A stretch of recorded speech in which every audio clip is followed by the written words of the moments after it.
শুভ সকাল। কেমন আছেন সবাই? আজ আমাদের দীঘাতে দ্বিতীয় সকাল। ভেবেছিলাম সূর্যোদয় দেখব, কিন্তু মনে হচ্ছে মেঘলা আবহাওয়া তাকে আরও কিছুক্ষণ ঘুমোতে দিতে চায়। তাই যাচ্ছি সকাল সকাল মন্দারমণি। তো আমরা এই অটোতে উঠে পড়েছি।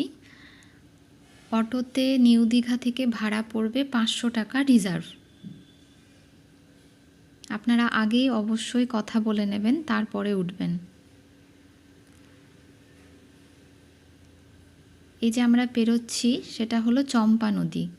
অটো দাদা আমাদেরকে গাইড করতে করতে যাচ্ছিলেন। গেল বছর যে ঝড় গেল সেটাতে এই নদীর জল ব্রিজের ওপর উঠে এসেছিল, প্রচুর ক্ষয়ক্ষতিও হয় তাতে। শুনলাম এখন পরিস্থিতি কিছুটা আয়ত্তে এসেছে। এই যে ট্রলারগুলো দেখছেন সকাল সকাল মাছ আনতে যাচ্ছে।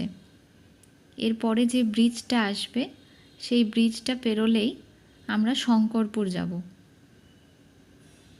সেখানে আর আমরা নামবো না, এর আগে যখন এসেছিলাম সেখানে নেমেছিলাম।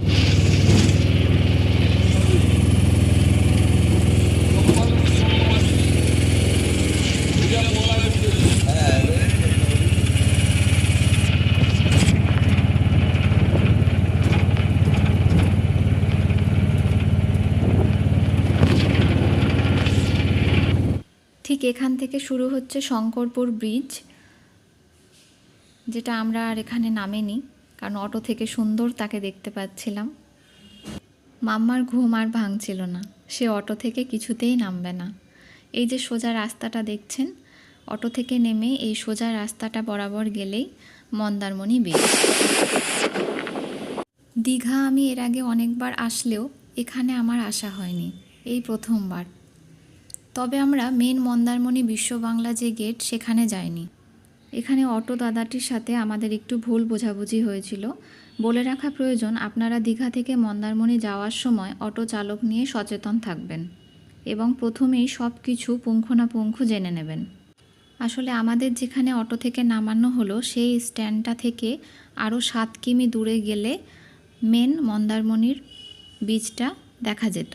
যাই হোক, উনি ভুল গাইড করেছেন, কিছু করার নেই, নতুন গেলে যা হয়। এই ছোটোখাটো ভুলগুলোও আসলে ঘুরতে যাওয়ার অংশ।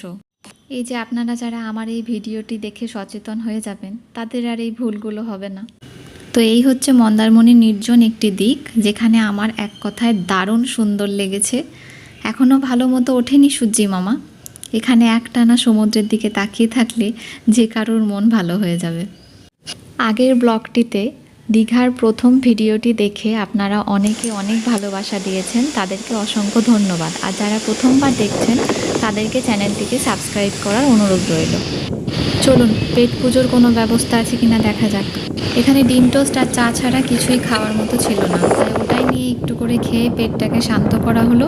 এখানে আপনারা কেউ খেলে অবশ্যই জেনে নেবেন কত টাকা কি প্লেট। এখানে দোকানগুলো স্বাভাবিক দোকান বাজারের থেকে অনেক অনেক বেশি টাকা নিচ্ছে। এবার আবার একটা অটোতে উঠে পড়েছি ফিরবো বলে। টার্গেট ছিল 9টার মধ্যে হোটেল ফিরবো, কারণ কর্তাবাবুর ইচ্ছে যে উনি এই হোটেলটা ছেড়ে আজকের দিনটা আবার অন্য একটা হোটেলে থাকবেন। তো সেই মতো আমরা লাগেজ প্যাক করে নিয়েছি অন্য হোটেলে চলে যাব বলে। এখানে অনেকটা সময় গিয়েছে, কিন্তু শেষ পর্যন্ত একটা ভালো হোটেলের সন্ধান পেয়ে আমরা জলখাবার নিয়ে নিয়েছি, পেটাই পরোটা আর ঘুগনি। তো চলুন আজকের হোটেলটাও আপনাদের একবার দেখিয়ে দিই। এই হোটেলের নাম ছিল সিবার 2, যার 4 তলায় 419 নম্বর রুমটা ছিল অনেকটা এরকম। ঢুকে একটা কাবার্ড, ডান দিকে বাথরুম, সামনে ড্রেসিং টেবিল, তার নিচে একটা ছোট্ট ফ্রিজ, টিভি আর বেডের সামনে একটা সোফা উইথ টেবিল। আগের হোটেলের ভাড়ার মতোই এই হোটেলও সেম ভাড়া, তবে সুবিধে ছিল একটু বেশি আর আরও একটু বেশি সুন্দর। ব্যালকনি থেকে ভিউটা ছিল জাস্ট ওয়াও, অপূর্ব সুন্দর। তো চলুন স্নানটা আজকের মতো সেরে নিই সমুদ্রে, আবার কবে দেখা হবে জানি না। রাতে বেশি ভালো লাগবে এখান থেকে, দেখা যাক কি হয়। কারোর হয়তো দীঘা ভালো লাগার জায়গা, কারোর হয়তো খুব একটা পছন্দের নয়, কিন্তু বিশ্বাস করুন বাড়ির 4 দেওয়ালের বাইরে ওই রান্না বান্না ছেড়ে, কাজ ছেড়ে দুদিনের জন্য খুব সামান্য ছোট্ট একটা ট্রিপ কাটানোর জন্য দীঘা আমার জন্য মনে হয় উপযুক্ত।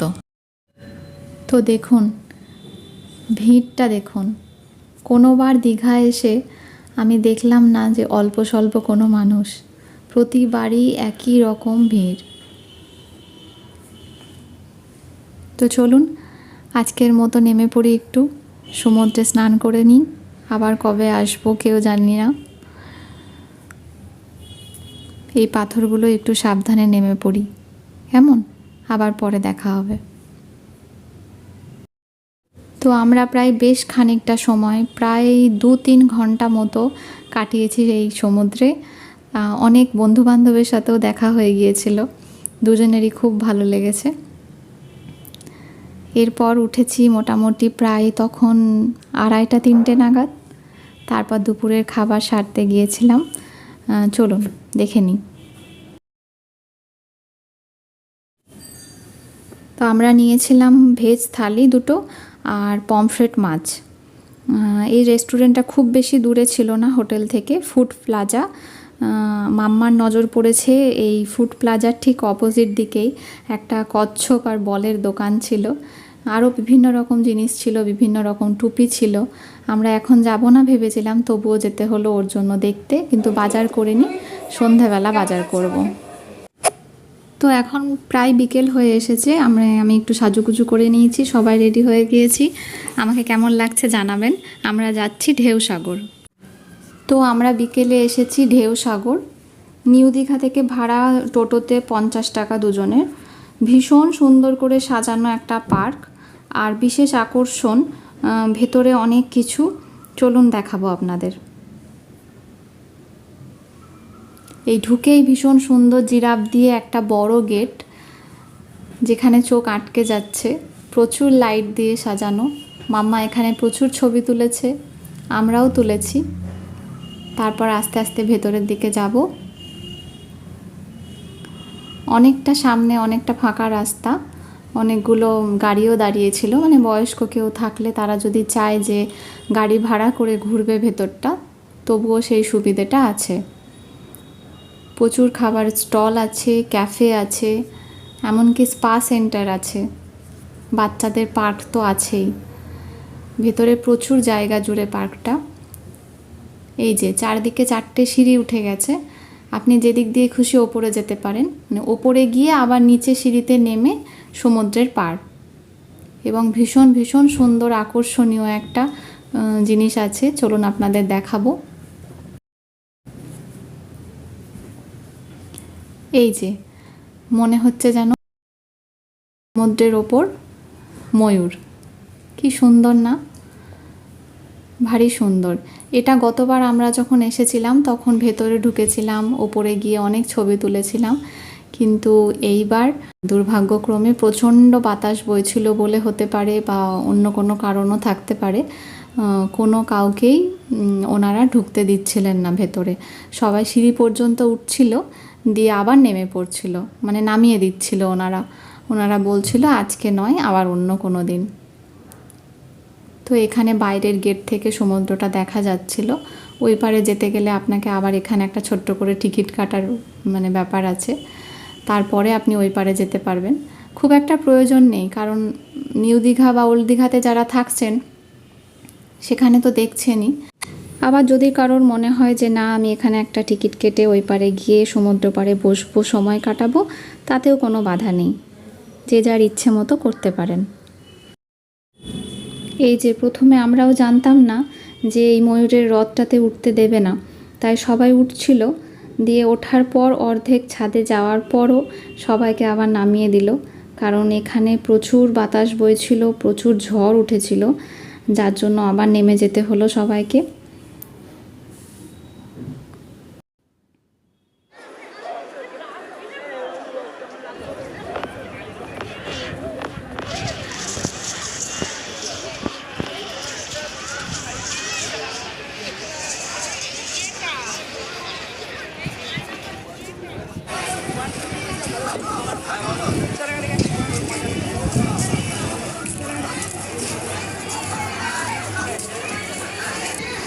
তো এখানে একটা ভেতরে খুব সুন্দর বিরাট বড় গেমিং সেন্টার আছে, বাচ্চা থেকে বড় যে কোনো মানুষ বিভিন্ন রকমের টিকিট কেটে অবশ্যই ভেতরে খেলার ব্যবস্থা আছে।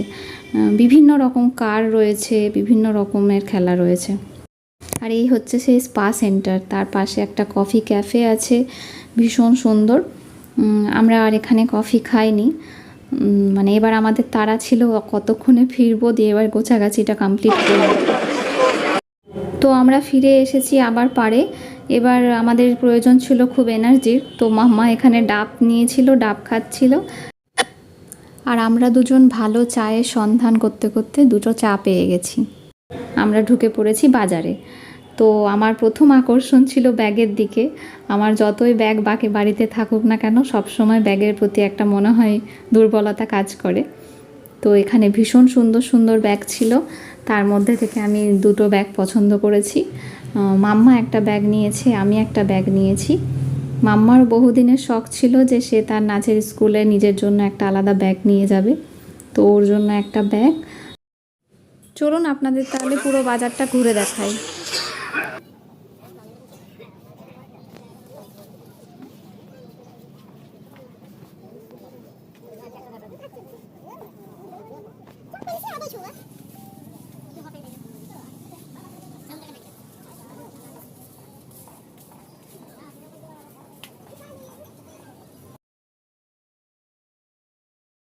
চলুন, এখানে খুব সুন্দর সুন্দর বেতের ট্রে দেখছি, একটু দামটা জেনে নিই। দাম বলল প্রায় 100। এই টুপিগুলো মাম্মার বাড়িতে আছে, তাই আর নেব না। আর এই ঝিনুকের দোকানে এই আয়নাগুলো আমি আর নিইনি, আমার কাছে আছে। আমি নিয়েছি একটা খুব সুন্দর ঝিনুকের মা সরস্বতীর মূর্তি। আর এখানে দেখুন ছোট্ট ছোট্ট পুতুলদের জন্য কি সুন্দর ডাইনিং টেবিল খাবারের।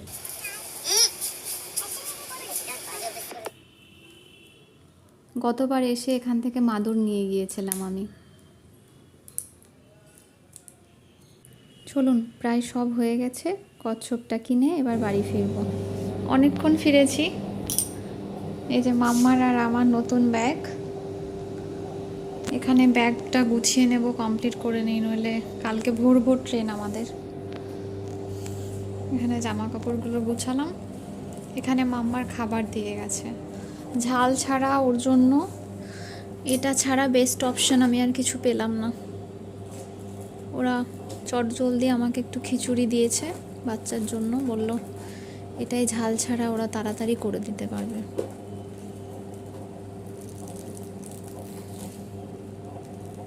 এই যে, কারণ ওর ঘুম চলে এসছে, ও ঘুমিয়ে পড়বে একটু পরে। ওকে খাইয়ে দিই, দিয়ে আমি এই জামা কাপড়গুলো গুছিয়ে নিই। চলুন আপনাদেরকে একবার রাত্রের ভিউটা দেখাই ব্যালকনি থেকে। খাওয়া দাওয়া সেরে আমরা একটু বসবো। এই যে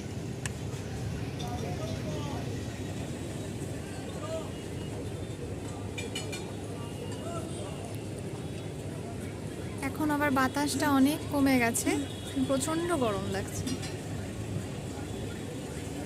এখন আর বাইরে থাকা যাচ্ছে না।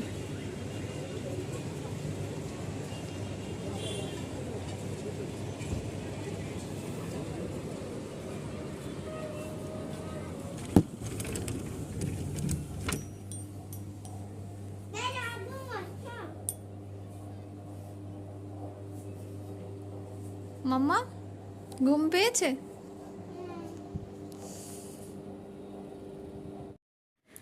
তো পরের দিন সকালে ভোর ভোর দীঘাকে বিদায় জানিয়ে স্টেশনের উদ্দেশ্যে উঠে পড়েছি টোটোতে।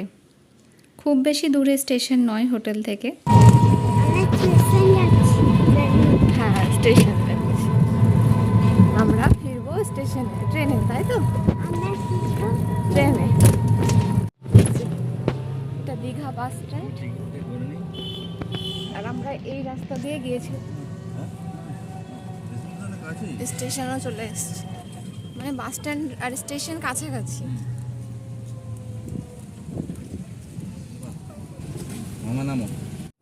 এই যে এটা স্টেশনের গেট। স্টেশন থেকে ট্রেন থেকে নেমে সোজা একটু এসে ডান দিকে যদি বেঁকে যাই তাহলে আমরা বাস স্ট্যান্ড পেয়ে যাব, টোটো পেয়ে যাব, মানে বিচে যাওয়ার। আর এই হচ্ছে টিকিট কাউন্টার, সব পেয়ে যাবেন।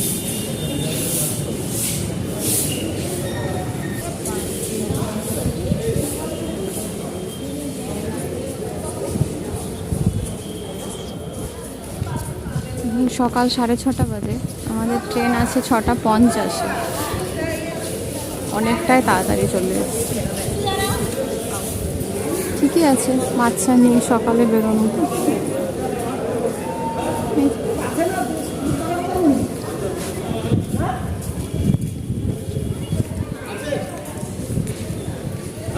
এই যে দেখুন, স্টেশন থেকে জগন্নাথ মন্দিরটা দেখা যাচ্ছে। এর কাজ চলছে, অনেক সময় লাগবে এখন। যাই, আমাদের ট্রেন দাঁড়িয়ে আছে।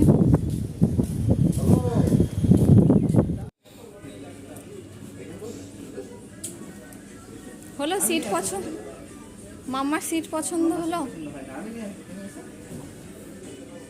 ট্রেন ফাঁকা বলো?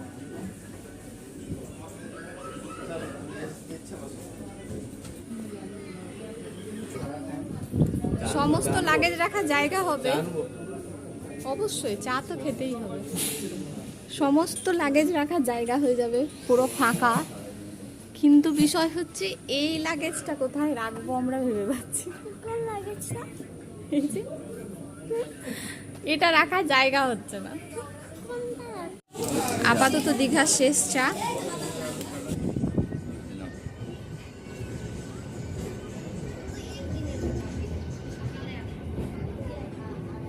তো ট্রেনে উঠে একটু যদি ঝালমুড়ি না খায় তাহলে ট্রেনটা রাগ করবে না বলুন তো? তো আমাদের এই ট্রেনটা ডাইরেক্ট মেদিনীপুর পর্যন্ত ছিল না, পাঁশকুড়ায় আমরা নেমে পড়ব।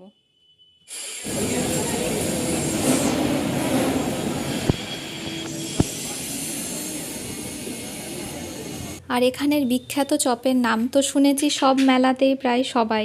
চলুন এবার খেয়ে দেখা যাক যে কেমন। তো ফাইনালি এসে পড়েছি বাড়ি। মেদিনীপুর স্টেশনে ট্রেন ঢুকছে, প্রায় 1.5 ঘন্টা লেটে ট্রেন চলছিল। তো আমরা ফাইনালি এসে পড়েছি। এবার মন চাইছে কতক্ষণে বাড়ি যাব, স্নান করব, ভাত খাবো, আর একটা লম্বা ঘুম দেব।